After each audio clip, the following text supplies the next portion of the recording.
Okay, good to see you all. We're having a good day. I forgot this was a leap year, so today's our free day or extra day for a leap day for this year, so I hope you enjoy it. Yesterday was the 28th, and Canvas deployed its fix, which seems to be working on Canvas, so for quiz number 3, I won't have to do my complicated workaround. So there should be no problems beginning with quiz number 3, so that's good, just to let you know. And it is the final day of Black History Month, and so I'm talking about these Black Catholic Americans who are on their way to sainthood. And so the last and one of the close to my heart, I really love this guy, is Blessed or Venerable Augustus or Augustine Tolton. Augustine here, but he's also commonly called Augustus. You can see when he lived from 1854 until 1897. As you can also see, he was the first Black Catholic priest ordained in the United States, or I should say more specifically and accurately, ordained for the United States. He's not actually ordained in the United States. And there's a picture of him. So who was he? Now, a lot of times when you read about Augustine or Augustus Tolton, or John Augustus Tolton, as he's also called, he'll be described as the first openly Black Catholic priest. Openly black, I don't know how can you be openly Black? It's like saying I'm openly white, If you've seen me dance, Don't ask me. Anyways. But what they mean by that is that there were Catholic contemporaries of Venerable Augustus who were also Catholic and were also priests, but they were of mixed race. They were Black and white, and they were light enough to pass as white, like the Healy brothers, who are kind of famous in the history of American Catholicism.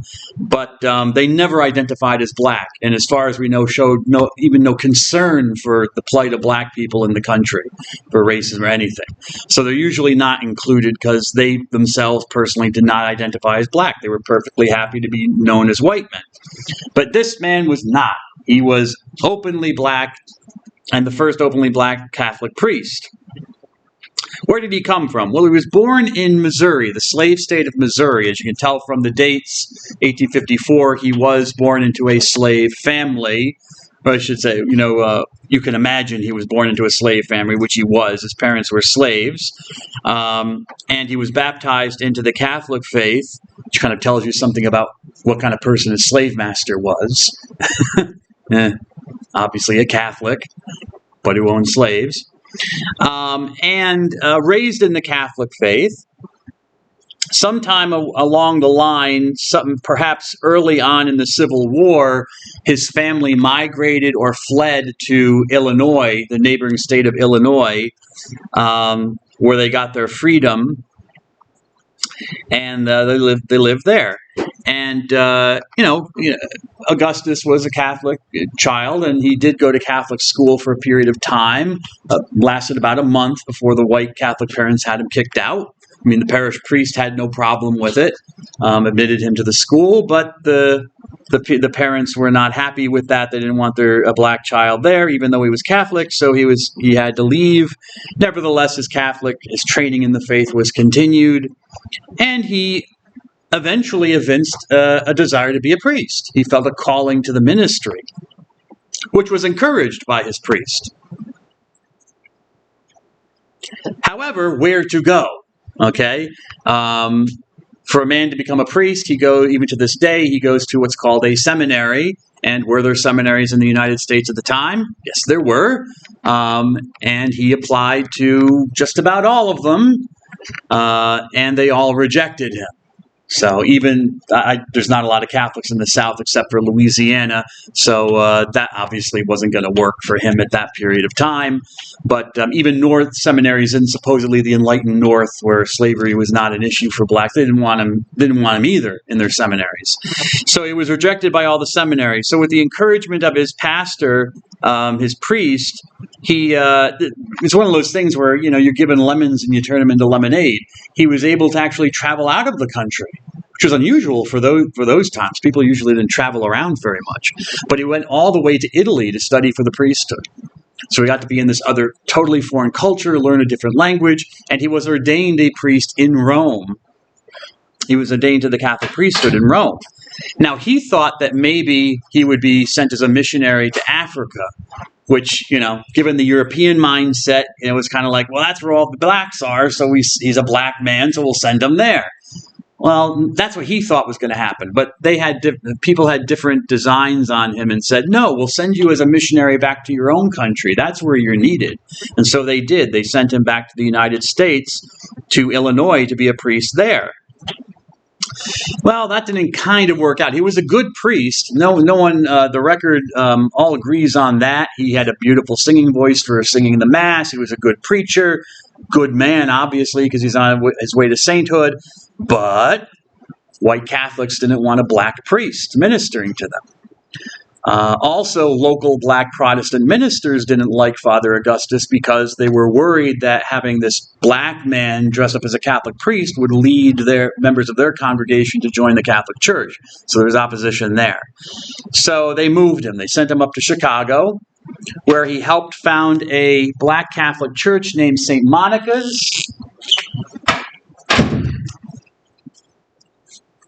St. Monica is a famous saint. She's a North African saint. She was the mother of a very, very famous man in Christianity that we'll learn about when we talk about Christianity. Actually, will we learn about him specifically? No, but I'll mention him now. This man called Augustine, who is obviously also North African because his mother came from Africa. And St. Augustine is one of the greatest Christian theologians ever in the 2,000-year history of the Catholic Church. Very influential thinker. And both African, both he and his mother, okay? So they named it after her, the mother of St. Augustine, St. Monica, because it was for blacks and they're from Africa, or at least sub-Saharan Africa. And so that's where he would minister. It was called a national parish. At the time, the Catholic Church tried to accommodate, because there was a lot of segregation, not just racial segregation, but a lot of ethnic segregation, even in society. And you see this in the Catholic Church. So you had a national parish for Polish people, you had a national parish for the Irish, national parish for the Germans or the French. And so you had a national parish for the blacks, black Catholics. And so that's where he ministered. And as I said, he was a very successful priest. He was well known, but eventually he died. And we kind of know how he died because this tells you how well known he was, that his death was reported in the Chicago newspapers. You can find them online. So I read two articles in Chicago newspapers from the late 1800s which talked about his death. Apparently from heat stroke. Apparently in the summer of 1897, they had a really bad heat wave in Chicago. And according to the news reports, he was walking down the street and then just collapsed. And I think they took him to a hospital, but they weren't able to revive him. So he died from heat stroke. But he was regarded as a very holy man. And so in 2010, finally, they opened his cause for canonization. I want to say Chicago, but anyways, whatever diocese he was associated with, Diocese of Springfield. Anyways, 2010, so he became a servant of God, and in 2019, he was raised to the next level, to the level of Venerable Augustus Tolton by His Holiness Pope Francis. So I ask for Augustus Tolton's prayers, a good and holy man by all accounts, who seems to have had to put up with a lot of junk from a lot of people who might have been very nasty to him, even though he was not just a good man, but he was a good priest. But they didn't see through the skin color to see that this was a good and holy man and a good and holy priest. So I ask for your prayers, St. Augustus, or Venerable Augustus Tolton. Amen.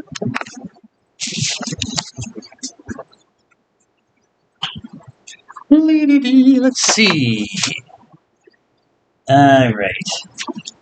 Mr. Bowski, Mr. Stupino, God bless you. Dietrich Fleming. Miss Fleming. Ms. Montiel, are you here? I thought I saw Ms. Montiel. No, actually, it was you, Miss Moses. Okay, so I got you, Miss Moses. Anybody else? Nope. Okay. Judaism. Back to Judaism. Where did we leave off? We're talking about the holy writings. I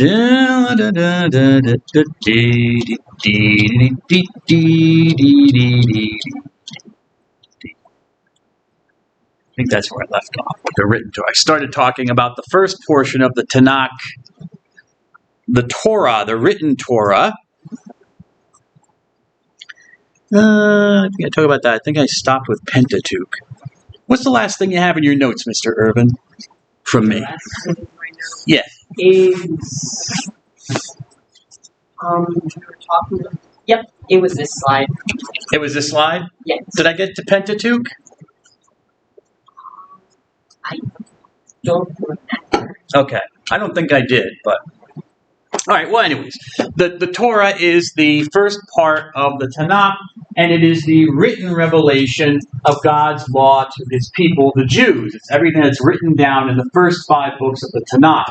Basically, the law that the Jews are supposed to live by are written in these first 5 books. Another word for... Want to say anything more about that? Oh, this might be repeat, but I'll repeat it again. Traditionally, the Torah was revealed to Moses on a mountain by God, and it was revealed to it, not just the written Torah, but the oral Torah were both revealed in their entirety to Moses on this mountain.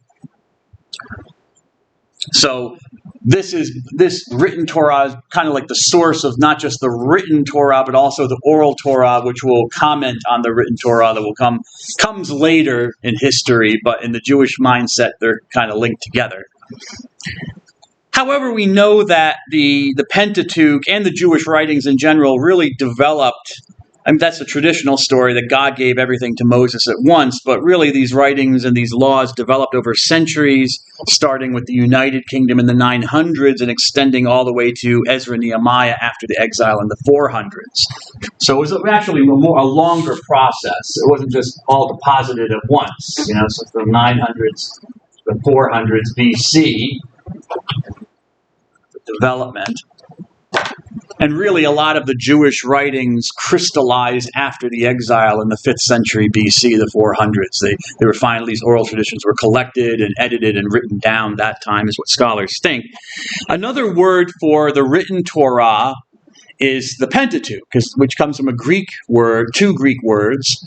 As you can see in the PowerPoint, the number 5, pente, like pentagon is a 5-pointed or 5-sided object, or was it a polyhedron, or what? I forget my geometry from high school, but you know what I'm talking about.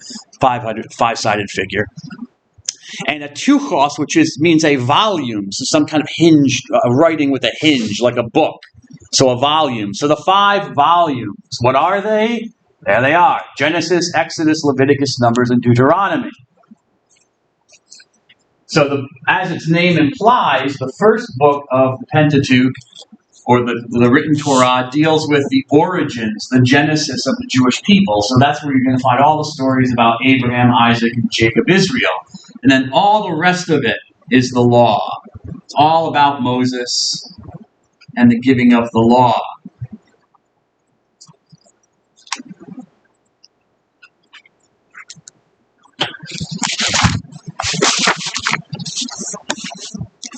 Two terms you should be familiar with that come from Hebrew are these 2 terms I put on the PowerPoint, halakha and mitzvah. Halakha and mitzvah. In the plural, it's halachot and mitzvot, feminine, plural. And so that's what are included in the law. You have laws, halachot, and you have commands from God, mitzvot. That according to Jewish tradition, the numbering of the rabbis, you have around about 613 commands from God, mitzvot. And this principle or this idea is called the Taryag mitzvot. 613 commandments. Taryag is simply like in a lot of languages, like the Roman numeral system. If you ever studied Roman numbers, and they did that in math class, and they took one class to go over it, but you certainly know Roman numerals if you watch the Super Bowl, because for some reason the NFL loves Roman numerals. I don't know what it is. But anyways, you know that the letters of the Roman alphabet have numerical value. So the last Super Bowl was Super Bowl what? What number was it? Last Super Bowl. Nobody watched it. Just me. I don't even like American football, but I watched it. I'm a Leicester City fan. Even though they're in the championship now. Maybe it'll be in the Premiership. Next season. Nobody watched it. Okay, super.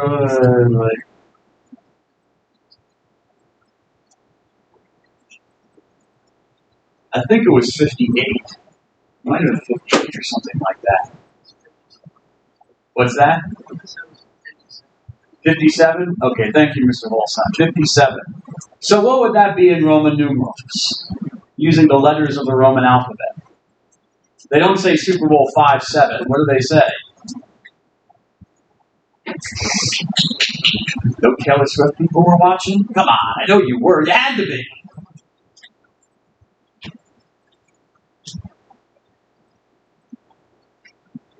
Well, what's the Roman numeral for 50? L.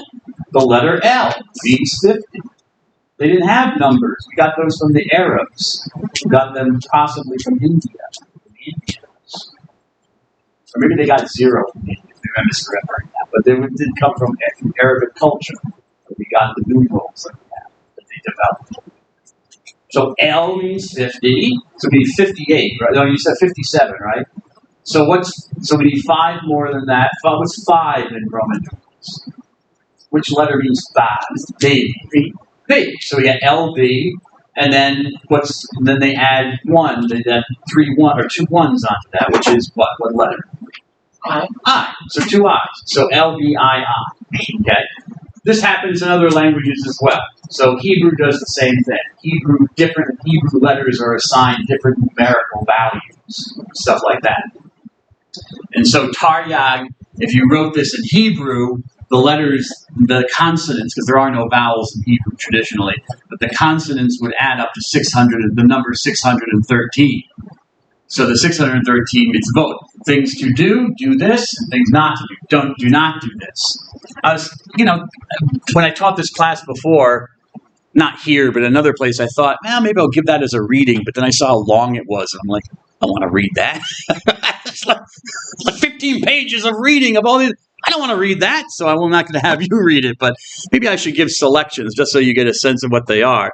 Anyways, so these are the tradition. The Taryag mitzvot are the traditional listing of the commandments absolutely required by God to be followed by Jews.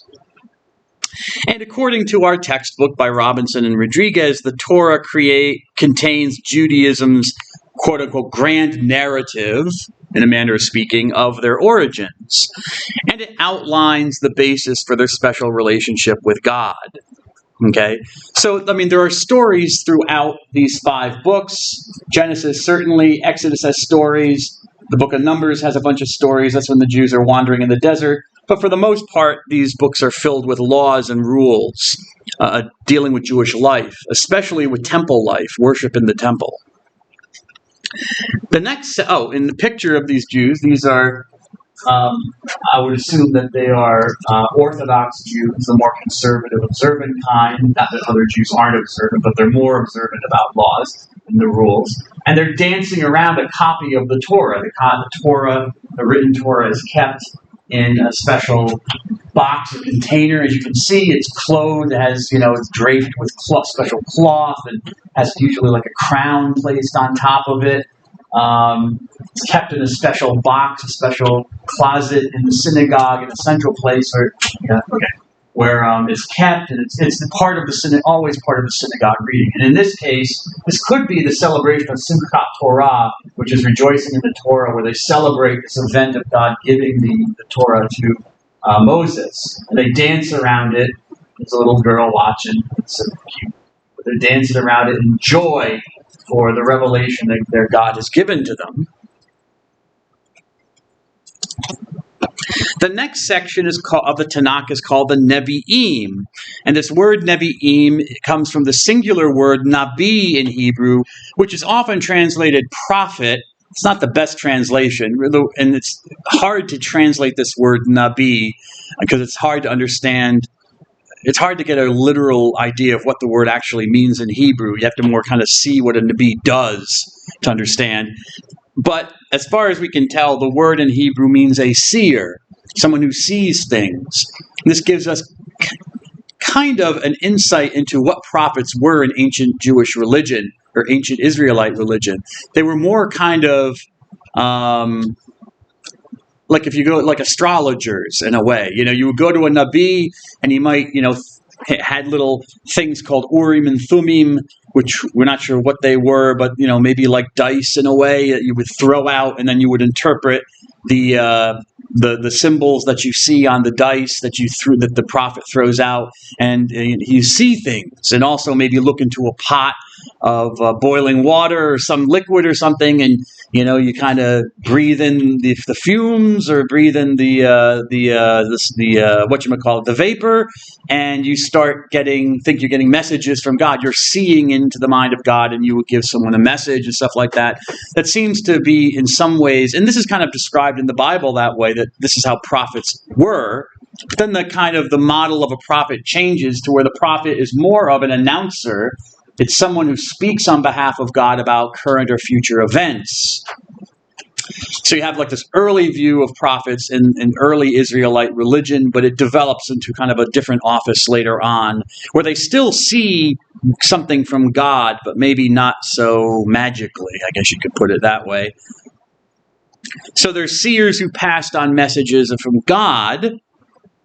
They reveal the unknown. You find this in just about every religion on the planet, that you have special people who reveal the unknown about the supernatural world, or enter into ecstatic and ecstasies where they kind of unite with the God, and then they are given special revelations. They perform symbolic actions and do kind of weird, crazy things that get people's attention because there's a message behind what they're doing.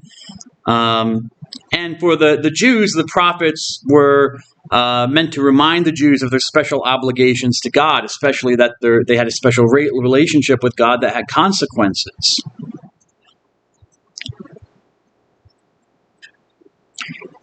Now, there are a whole bunch of prophets that are contained in the Nevi'im. I'm just giving you the three major ones. These are usually called the major prophets. And major means really that we have the longest writings from them. So for these men, Isaiah, Jeremiah, and Ezekiel, they're called major prophets. They are very important prophets, but they also just have long writings, which kind of shows their importance. Whereas other prophets who are called minor prophets, we just have short writings from them. So they're called minor or lesser. They were certainly, I would guess, important to the period of the time that they were in, but only if maybe a small portion of their teaching survive in the Nevi'im. So these are the three main ones, and you can see their dates. Isaiah flourished in the 700s BC, so he prophesied during the time when the kingdom of Israel was destroyed. But he told the Judahites, those of the southern kingdom, don't be afraid by this, because God would protect them from the Assyrians, which he did. The Assyrians wanted to attack the kingdom of Judah, but did not. Then we have the prophet Jeremiah, who flourished between the 600s and the 500s BC. And he was prophesying when the Judahites, the kingdom of Judah, was threatened by the Babylonians.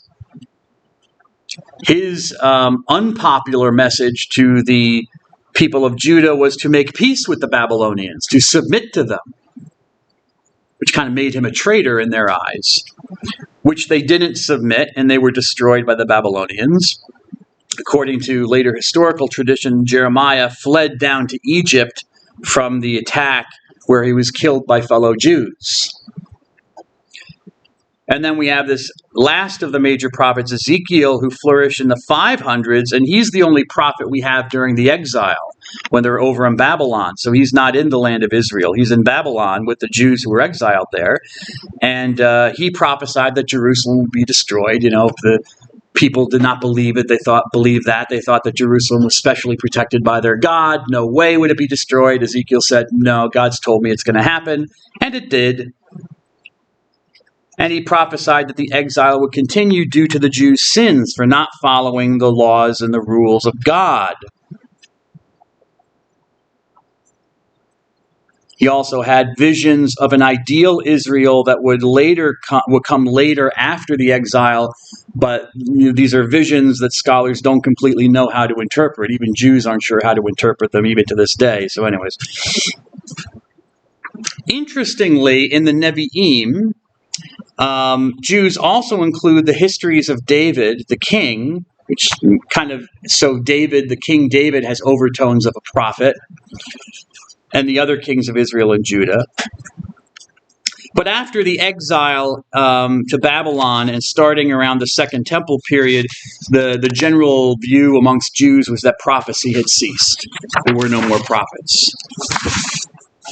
This picture that I have here is very interesting because it's the Isaiah scroll, the complete Isaiah scroll, I believe. You can see it was found in a place called Qumran, which is in southeastern Israel, around the Dead Sea, the famous Dead Sea, the Salt Sea, which is a very salty lake in southern Israel. And they found in the 1940s, they found a whole bunch of documents and manuscripts from a Jewish group that lived there during around the 1st century, at the time of Jesus of Nazareth. It's a very famous discovery. And they found a lot of scriptural documents. And one of them they found was this pretty complete scroll of the book of the prophet attributed to Isaiah. So it's significant for that reason. It's our only complete scroll in Hebrew that we have from Isaiah. The earliest copy, I didn't write that down. I forget when the earliest copy was. Well, anyways, so it's the earliest almost complete copy, and also the earliest copy of any book from the Tanakh. So it's the earliest we've been able to go back to find any book from the Tanakh. It dates anywhere from the 4th century, so the 300s BC, to the 2nd century, the 100s BC. Wait down the PowerPoint? Yeah, I did. So between the 300s BC to the 100s BC. So it's the earliest biblical book we have for the Jewish sacred writings. It goes back possibly to the 4th century BC. Also because it's complete makes it significant.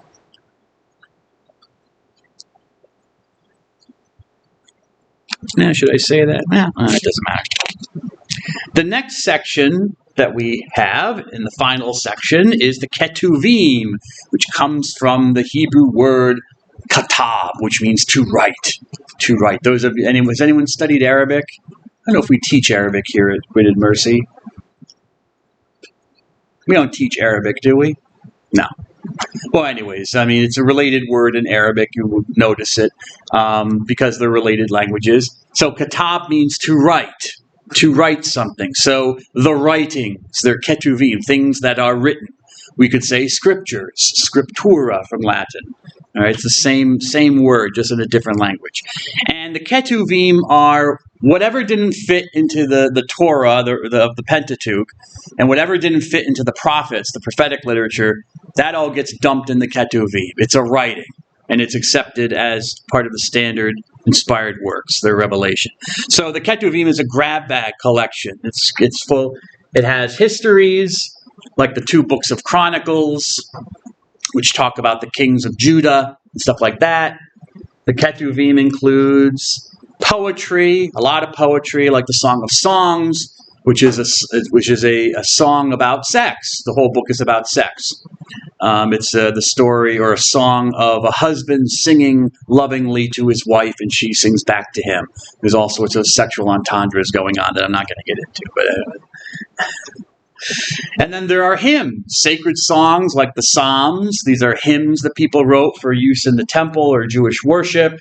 We've got books that are philosophical reflections, like the book of Ecclesiastes, basically looking at asking the question of what is the point of life and the good life. And then we have short stories, the book of Esther, which talks about a period of time where the Jews were going to be annihilated by their enemies. The book of Ruth, which talks about this woman Ruth, who is not a Jew, but she converts to Judaism, and she's actually an ancestor of King David. So it's a grab bag of all sorts of things that are all dumped in there.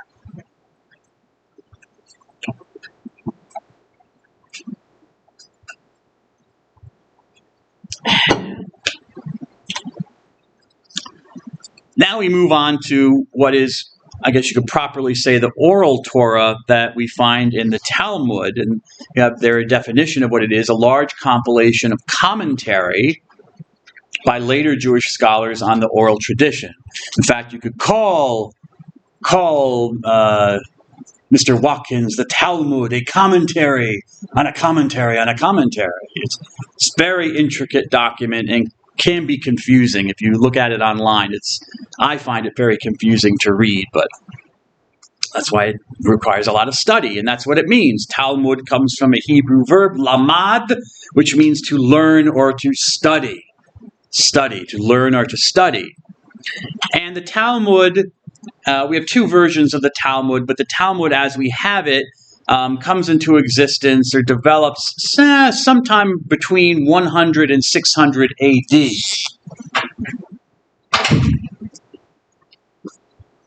You'll see different dates, as I've mentioned before, and I gotta make a choice about these dates. Some people try to place the Talmud much earlier in its existence, but then scholars place it later, so I just have to make the determination about what dates. I think the textbook says that the Talmud originated around the 500s, and that's probably okay. But any time between the 100s and the 600s AD is when the Talmud developed within Judaism. And the Talmud is a compilation of two things that are brought together. The first is the oral Torah called the Mishnah, which remember gets collected by whom? Who collects the oral tradition in the period after the exile? Traditionally, assuming he existed. Remember, the Jews come back from the exile, they establish like the Great Sanhedrin. There's a guy, he's given a special title even, and he collects the oral traditions called the Mishnah. Miss Callie, what do you think? I like your shoes, by the way. Very nice. Thanks. What do you think? I'll give you a hint. Nasi.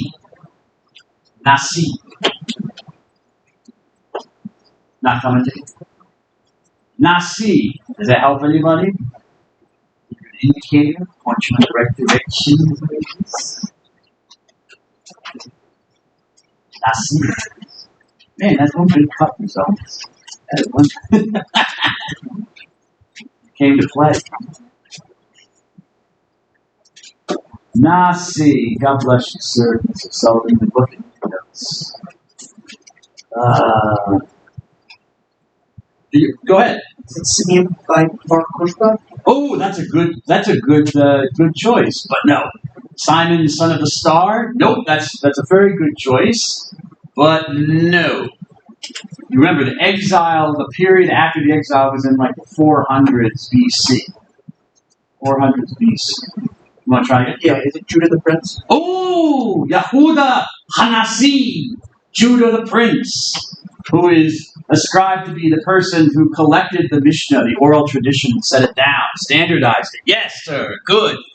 So the Mishnah is the first portion that's contained in the Talmud writings, and then you have what is a commentary that comes later on the Mishnah by various rabbis. A lot of different rabbis are named, called the Gemara. The Gemara. So what is the Talmud? The Talmud is a vast collection, as you can see, multi-volume collection of the teachings and opinions of rabbis. And it's based on the 6 sections into which the Mishnah was organized. Okay, the Mishnah. What is the Mishnah? Mishnah, the word Mishnah from Hebrew means repetition. You are repeating what was handed on from the previous sages or wise men of the Hebrew people, the Jewish people. So it's the name for the collection of the oral traditions about the Torah, the written Torah, that came from ancient Jewish sages. Yes, Judah the Prince, we mentioned, circa 200 AD. Excuse me, I said the exile. I was totally wrong on that one. Ooh, Bamo! Anyways, Judah the Prince. Sorry about that. 200 AD. I said 400. Anyways. And the Mishnah is organized according to the 6 orders, the Shisha Sederim. Shisha means 6 in Hebrew, and a Seder is an order or a service. So seeds, agricultural matters, which would be, actually, I do come to that. Before I come to that, I actually want to talk about other things. I'm going to talk about that too before I get to the Mishnah. No, I'll come back to it. Okay.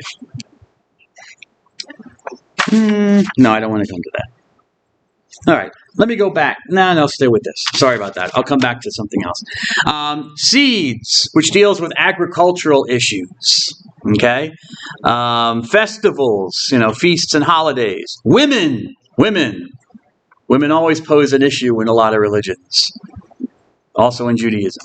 Damages, which deals with property rights. Holy things, which are focused on the temple.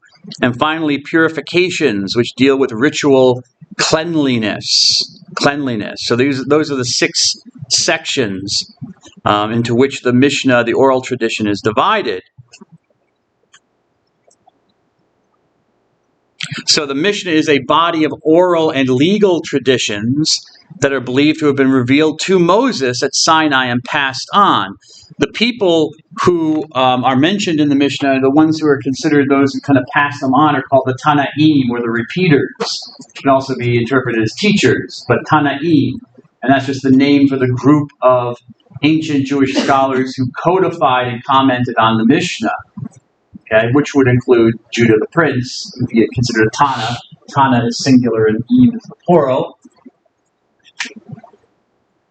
Their additional commentary to the Mishnah is called the Tosefta, supplemental commentary to the Mishnah, which was compiled by the Tanaim. And Tosefta in Hebrew means addition, so literally it is an addition.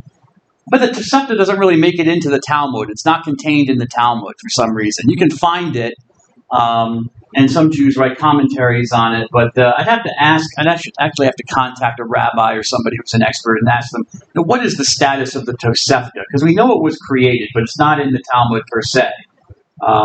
It's kind of a separate work that you'll find from the Talmud. The Talmud is technically only the Mishnah statement and then the Gemara, which comes later.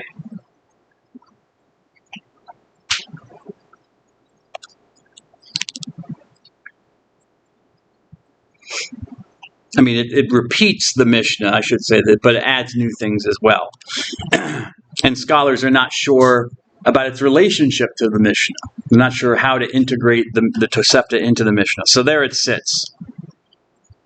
Okay, so we have the Mishnah, which is the basic core of the oral tradition. And then we have the commentary that will come later. All right. Let me see if that's on the next PowerPoint. Yeah, okay, I'll talk about that.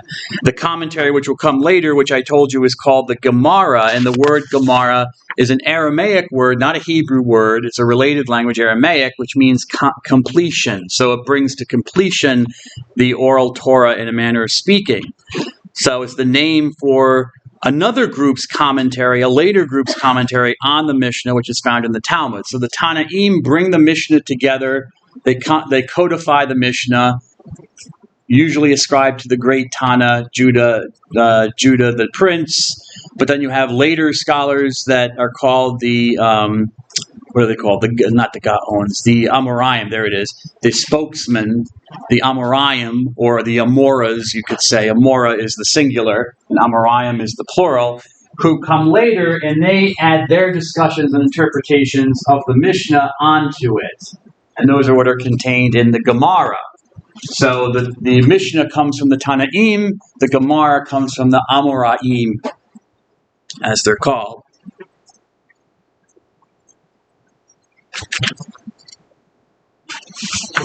And so with that you have, whoops, let me get to that. I'll get to that. All right, I'll stay here with the Gemara. Actually, I'll go back to this. And then with that, you have the completion of the Talmud. You have now what is properly the Talmud, the Mishnah and the Gemara. And so it's a vast collection of these teachings and opinions by the rabbis based on the 6 sections of the Mishnah.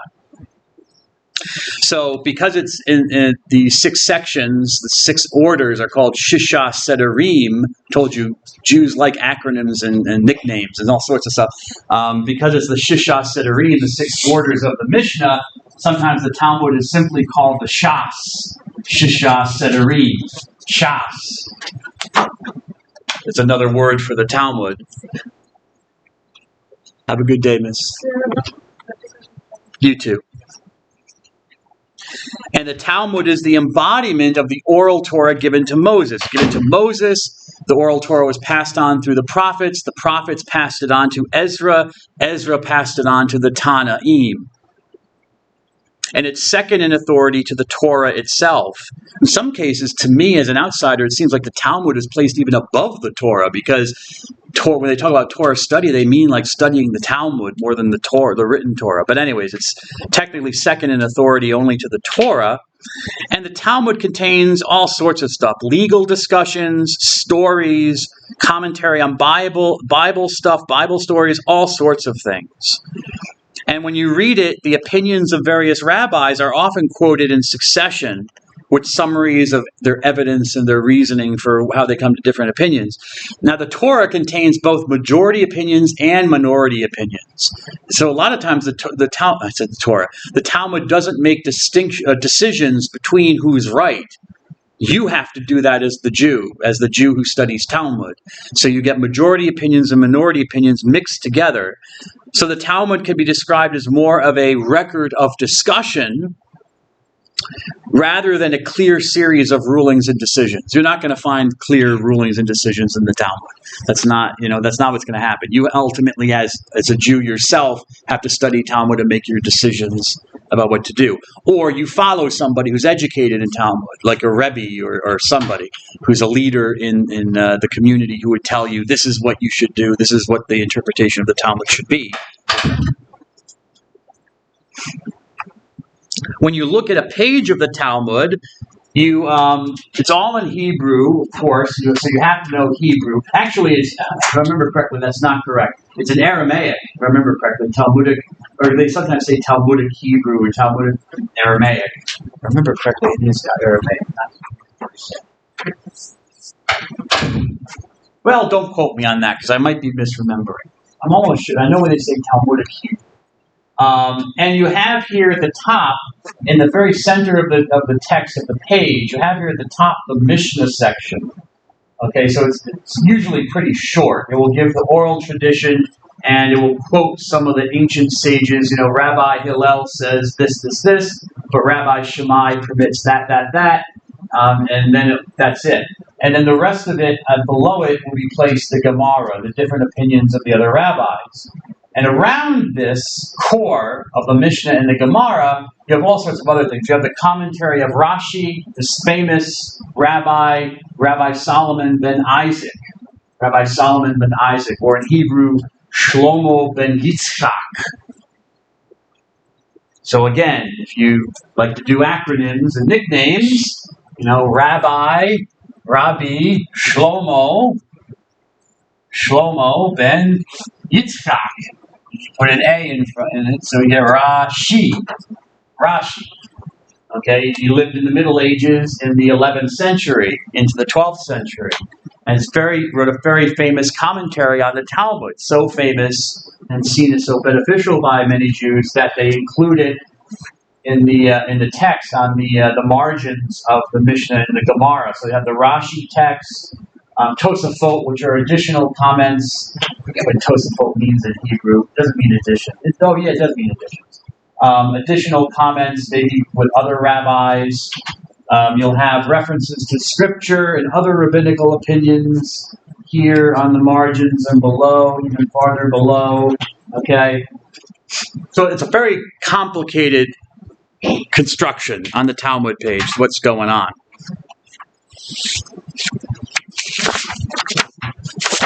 About 1/3 of the Talmud, 1/3 is devoted to the halachot themselves, to laws. And really, interestingly enough, 2/3 is devoted to what's called Haggadah, or narrative, or stories. The rabbis tell stories to express their opinions. So, whereas you might think, well, it's the oral law, so it should all be about laws and rules, it really isn't. It's 1/3 is about the rules, and 2/3 are what's called Haggadah, which just simply means a story. Sometimes you'll see it spelled without the H at the beginning, so Haggadah, but Haggadah, okay, which are stories that the rabbis would tell to explain some point of Jewish law.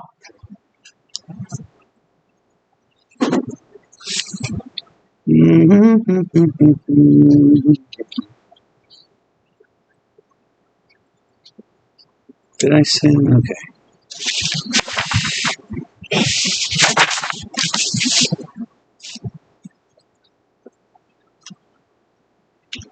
Okay. This is an example. I'll read this, go over this rather long quotation. This is just one amongst many examples you could give. And this is actually from our reading for Judaism. Hopefully you've done this already. I hope you have, at least looked at it, from one of the versions of the Talmud. And it deals with Sabbath laws. As I told you before, you can't do any work on the Sabbath. And I showed you that video of Jews protesting the opening of a parking lot because, you can't do any work on the Sabbath, but you also can't drive cars on the Sabbath because of internal... Is Reeser leaving? She's gone? Huh? You can't, it's an internal combustion engine. You're not allowed to kindle a fire. You're not allowed to make fire on the Sabbath. That's considered work, which includes electricity in the form of fire. So you can't turn on lights or anything like that. This is addressing an issue on the Sabbath about making a fire as well and what to do about it. And so here, what's going on here? It's concerning stoves, hearths, and ovens. Can you light a fire in the oven? Obviously not on the Sabbath. But what if you light it the day before and you keep the oven warm? Is that breaking the Sabbath? So the rabbis are addressing issues like this. So we start with the Mishnah. Okay, cooked food and cooking food. Okay, because you can't physically cook the food with the fire. So cooked food may be put on a stove that was heated with straw or stubble. If the stove was heated with the pulp of poppy seed, which I guess is like oil or something like that, or with wood, cooked food may not be put upon it unless the coals were taken out or covered with ashes. Nevertheless, we have the Beit Shammai. Beit means house. So the disciples of this Tana Shammai say, the latter instance, meaning poppy seed and wood, is permissible only in the case of food that is to be kept warm, but not such as are improved by continued cooking. So you're not breaking the Sabbath if you're just keeping the food warm. You're not kindling a new fire to cook it afresh, or you're not using a fire to cook the food afresh, which would be work. The house of Hillel says both are permitted, but the house of Shammai responds, food may be taken off the stove, but not put back on it, because that might be considered work. You can take it off, don't put it back. That might cross the line, break the law. But Hillel says permit. It's okay. Right? We see something here essential about these two schools of these Tanaim, Shammai and Hillel, who seem to have come from around the time or before the time of Jesus. So sometimes biblical scholars and scholars of Christian history will use these Mishnahs to kind of relate them to the teachings of Jesus of Nazareth and see if there's any coalescence or whatever. But anyways, Shammai is the stricter of the two, whereas Hillel seems to be more lenient in his interpretations, or at least his cycle of interpretations. Okay, now follows the Gemara of the Amoraim. Come in here. And this is a frequent refrain throughout the Talmud. It's the teacher speaking to a student. Come in here. Come and listen to the correct interpretation of the Talmud. Mishnah. There being two parts in our Mishnah. If the point of controversy is leaving food on the stove if it was there before, the Mishnah is to be explained thus. So you put food on the stove and you've left it there. It was put there before. On the stove that was heated with straw or with stubble, the food may be left. So in those circumstances, food is fine. It's being kept warm. But in the case of poppy seed, pressed poppy seed or wood, the food might be left only if the coals were taken out and covered with ashes, as the Mishnah says. But what kind of food may be left there? What food are we talking about? According to Beit Shammai, such as are to be kept warm, but not cooked. Okay? Because like my mom always tells me with the microwave, you're reheating, Matthew. You're not cooking. Because I always overcook, I'm putting it in for 5 minutes when I could probably put it in for 1 minute. Ms. Balsa. But Hillel allows both. Doesn't matter to Hillel, okay? Come in here. Rabbi Helbo, in the name of Rabbi Hama ben Gurion, quoting Rab, said. Now, this you find very frequently in the Talmud, which can make it confusing because you have no clue who's actually saying this statement here. Because you have a number of people named, 3 different people. You have Helbo, a rabbi, Rabbi Hama, but they're quoting Rab. Who's quoting Rab? Is Rabbi Helbo quoting Rab? Is Rabbi Hama ben Gurion quoting Rab? Probably Rabbi Hama ben Gurion, if you take it naturally, is quoting this other rabbi from Babylon, only known as Rab. I'm sure you can look it up and find out who it is, but I didn't. So anyways, I believe he's a famous one from Babylon. Quoting him, but Rabbi Helbo is speaking in the name of Rabbi Hama, who's quoting Rab. So is Rabbi Helbo ultimately quoting what Rabbi Hama ben Gurion is quoting from Rab? Or is he quoting his own stuff? It gets confusing to follow the lineage. Nevertheless, they try to show the lineage of the tradition of the interpretation here. So anyways, whoever is saying this says the Mishnah speaks only of putting the food upon the stove. But as to putting them into the stove, it is surely prohibited. So putting it on the stove, okay. Putting it actually in the stove is different, apparently. Now, if you say the dispute is about returning the pot to the stove, this remark is correct. If you're taking it off and you want to put it back, there's a difference to what place it is returned. But if the question is about keeping it on the stove while it's there, what difference would it make?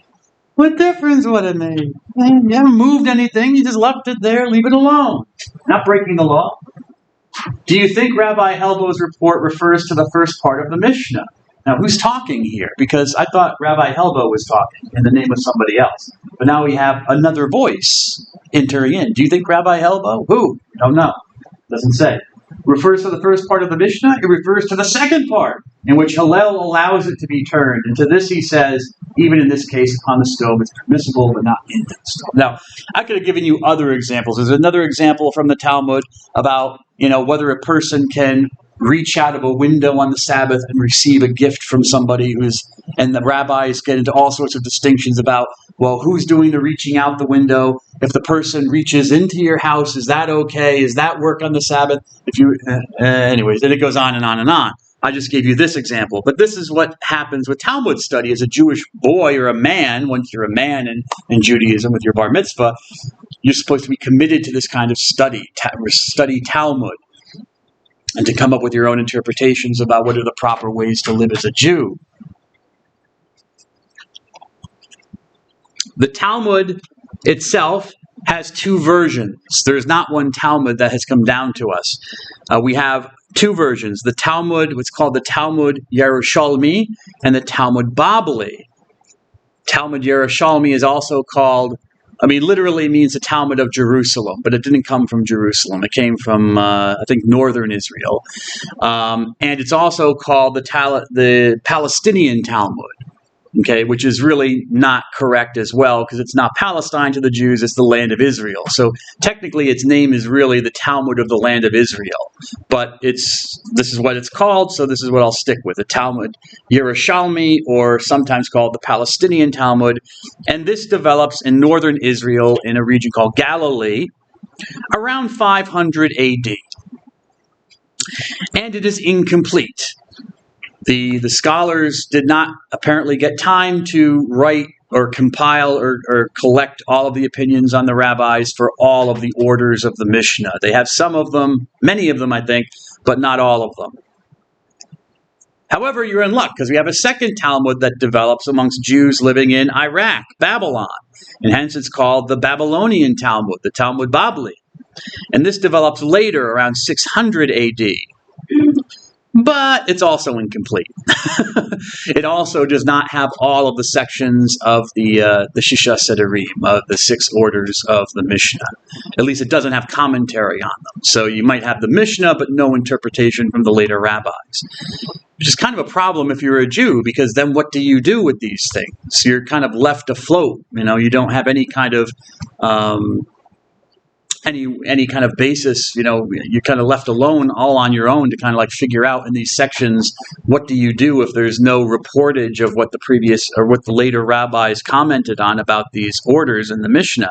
You're gonna have to, I guess, you just have to follow the Mishnah yourself and figure it out, or have a leader of the group to decide in these issues. So they're both incomplete. The Babylonian Talmud is the one that has supremacy amongst Jews today. That's the one that is considered the authoritative Talmud for Talmud study.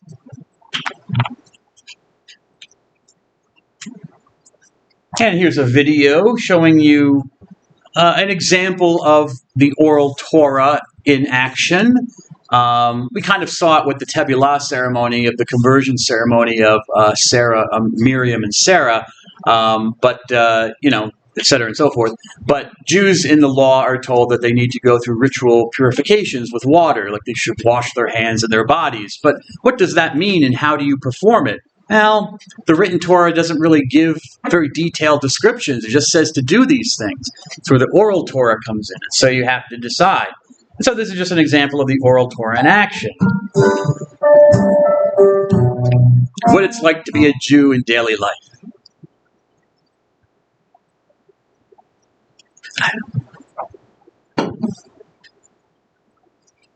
A matla, a cup with 2 hands, is taken in the left hand, filled with water. Water is poured over the right hand first, covering the hand 2 times.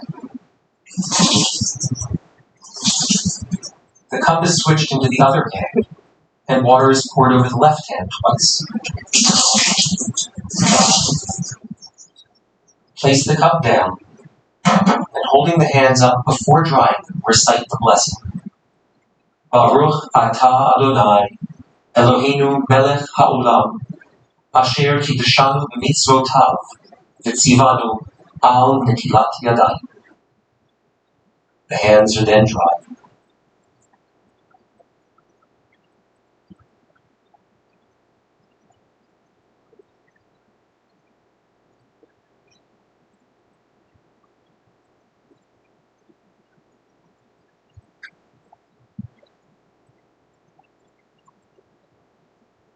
Baruch atah Adonai, Eloheinu melech haolam, hamotzi lechem min haaretz.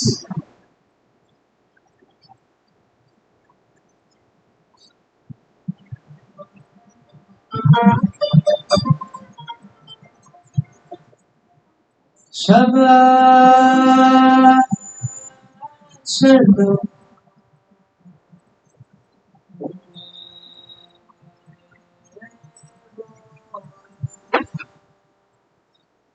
Shabbat Shalom.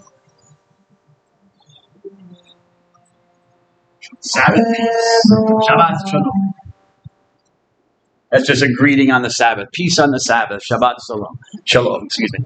All right, so what's going on here? He doesn't translate the Hebrew, so I'll have to do that, even though my Hebrew stinks. But anywho, I'll do the best I can. What he said in Hebrew after cleansing his hands was, what did he say? Blessed are you, God our Father. Or excuse me, blessed are you, our God, King of the universe, for you've given us or blessed us with your commands about the process of washing our hands. Is basically what he says.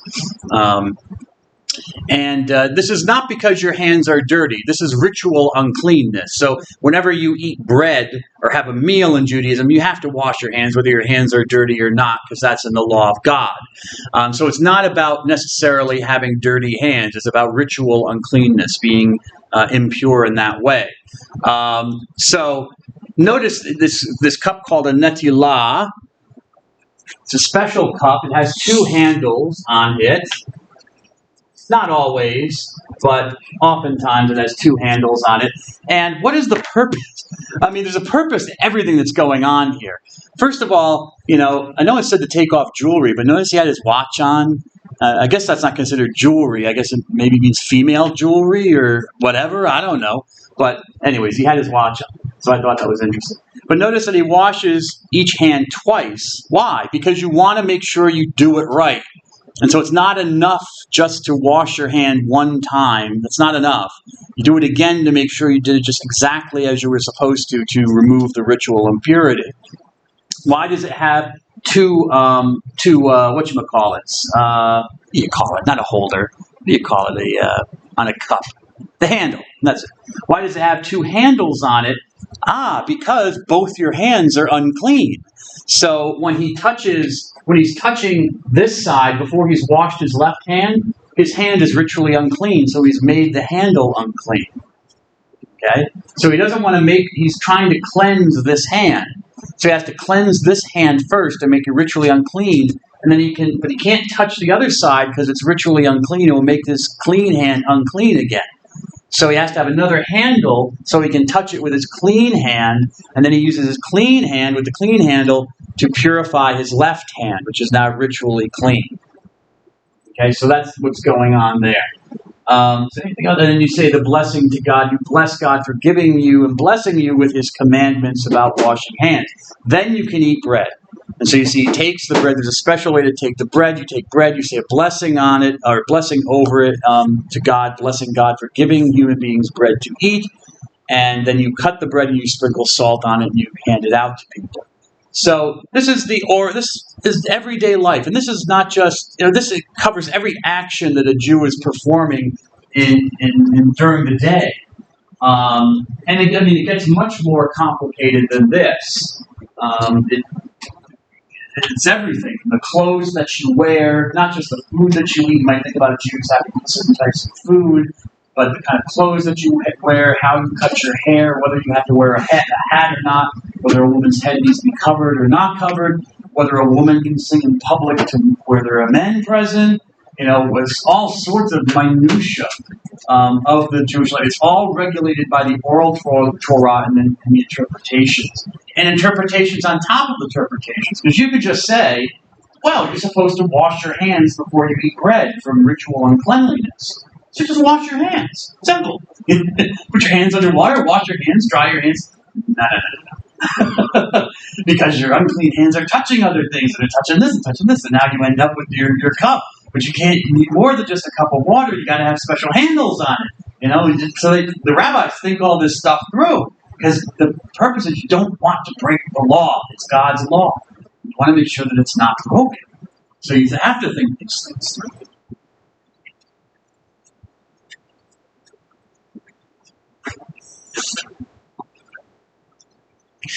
Okay, the beliefs. Mr. Clyde, how we doing?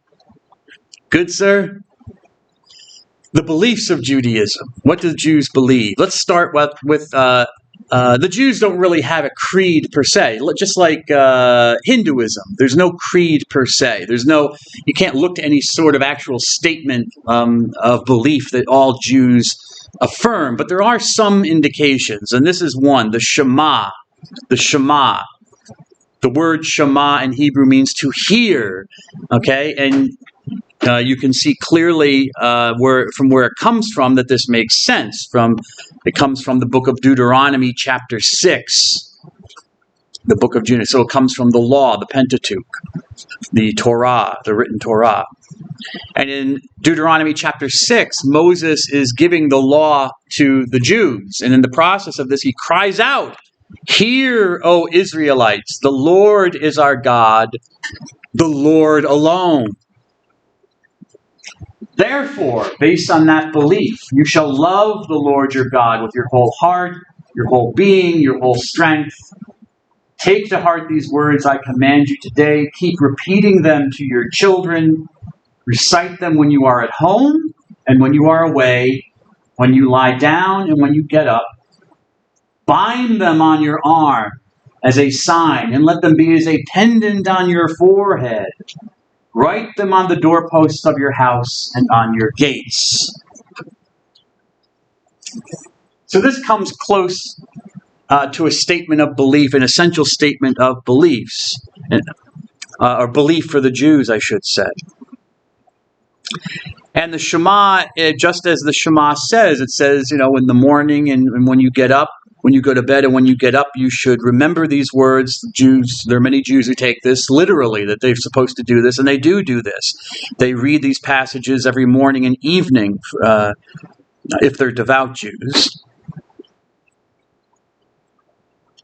And a lot of Jews, I should say, see the section here about binding them on your arm and writing them on the doorpost as commands as well. They're not just, you could see this as a metaphorical thing, just like, where it says, love God with your whole heart. You could see this is metaphorical, that you should bind it on your arm, like, it's something always there that you remember, or it's something that, it's on the doorpost of your house, so it's always in front of you, it's always in your mind to love God and that he's only our God. But a lot of Jews take this to be actual commands of God, and so they try to follow them. They put things called mezuzot, a mezuzah, actually on the doorposts of their homes, called a mezuzah, which is a box, a stylized box, in which the words of the Shema have been written down in Hebrew on a scroll, and then are put inside the box, and then are attached to, a lot of times, the front door house, the front door, the doorpost of the front door of the house. But some Jews, because God doesn't specify, he actually says the doorposts, will put it on every lintel and doorpost in the home. They'll take it farther than that, because they want to make sure they don't break the law. Now, notice if it's a command of God, that God doesn't say how to put the Shema on your doorpost, just as it should be inscribed on your doorposts. But should it be put on your doorposts top down, side to side? Doesn't say. Okay, now you don't want to break the law of God, Ms. Owens, so you hedge your bets and you put it lopsided. So it's kind of up, down, but it's also side to side, Lord. Yeah, don't try and trick us, Lord. We're smart people. We're clever people. So you make sure that you ought, which either way, if the Lord shows up at the final time, the Messiah shows up, where are your mezuzahs? I want to take a look at them. It's supposed to be top down. Well, it is top down. Or if the Messiah says, well, it's supposed to be side to side. Well, it's leaning side to side. We got our bets covered, Also, there's a picture of this, I believe, in the textbook, in the chapter. They wear tefillin. Observant Jews and devout Jews will wear tefillin to observe the command of binding the Shema to their arm. And so they will tie this leather box to their heads containing, again, the words of the Shema in Hebrew. They also tie these bands of leather around the left arm in a certain ritualistic way while they're praying their morning prayers and stuff like that. Why? Because God said to. You're supposed to bind the Shema to your head and wear it as a pendant, and you're supposed to bind it to your arm. So God said to, that's what you're supposed to do. Not all Jews do this. I mean, the more observant Jews do this, but you might find some Jews who don't, who interpret this metaphorically. But again, we see here the essential statement of belief of Judaism, that there is one God, okay? The Lord is Lord alone. He is one, is another way it could be translated in Hebrew. But also we see election. He is our God, the Lord our God, okay, in the statement of belief.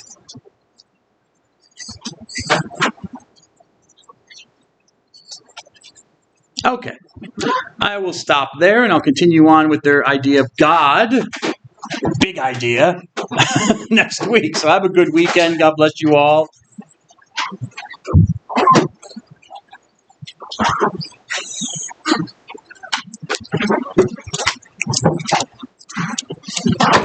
Thank you.